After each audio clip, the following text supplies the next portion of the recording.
Hi and welcome back. I'm sorry about my voice, I've got a bit of a cold. I've got a tidbit for you today that I think is going to make this worthwhile.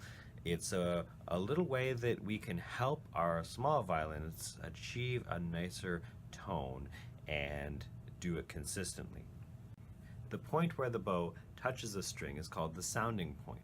Now the sounding point can be in different places. If we play over here, closer to the bridge, you're going to get a colder, less full sound.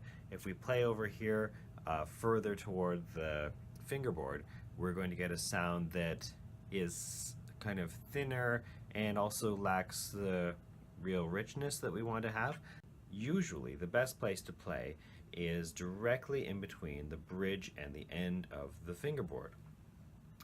That's where we can get the warmest sound, that's where we can get the fullest sound, and I'll just do a little demonstration here. So unless you're trying to achieve an effect, what springs to mind is Nigel Kennedy's recording of Vivaldi's Four Seasons in the winter. He's trying to get a kind of icy, chilly, cold sound, and he has his orchestra play very, very close to the bridge. So he gets that kind of not a very full sound, but it has a kind of an icy chill to it, so that's sort of like an effect. But generally when we play violin, we want to have the warmest, fullest, most attractive sound we can, and that's best achieved right here. Now Shin'Ichi Suzuki, the gentleman who started the Suzuki violin program, noticed that the great violinist Fritz Kreisler had what they called a singing tone. He had a very, very warm, full tone, and he generally played in this area.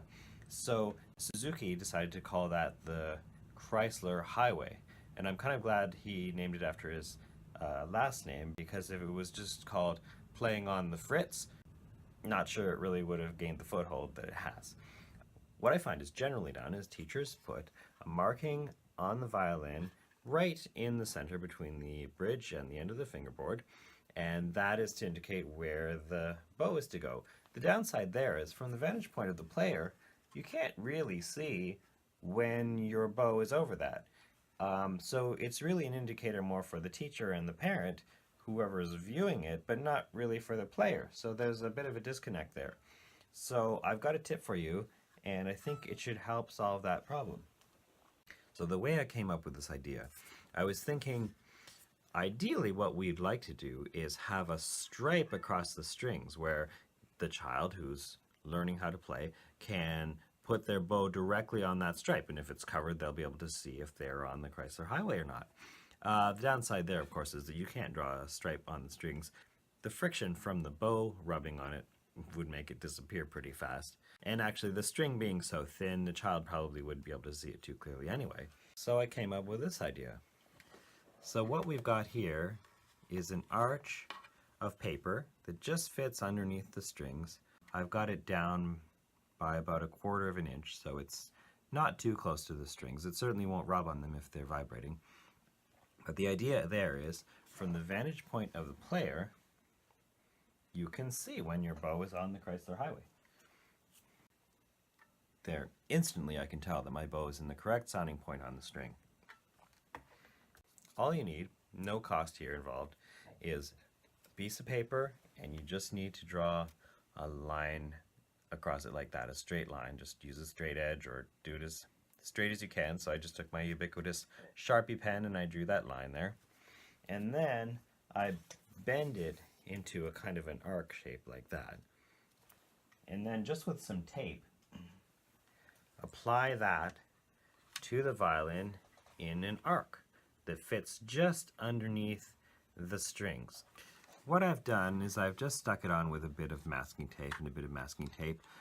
Now, if we make the piece of paper toe in, see how it gets narrower? A little bit toward the bridge, we can have the angle of the paper correlate with the angle of the strings relative to the belly of the instrument. And that way, it's as easy as possible for the player to see when the bow is in the correct sounding point on the strings, when it's right over the Kreisler Highway. Now, I realize this is not very attractive, and of course, if your child is playing a concert, you can take it off.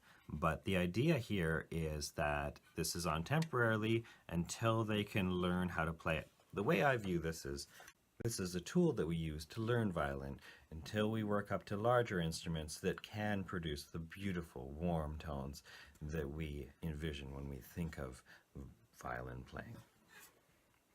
So there you have my tip for today. Wishing you all the best for your young players and learning how to play this wonderful instrument. Thank you.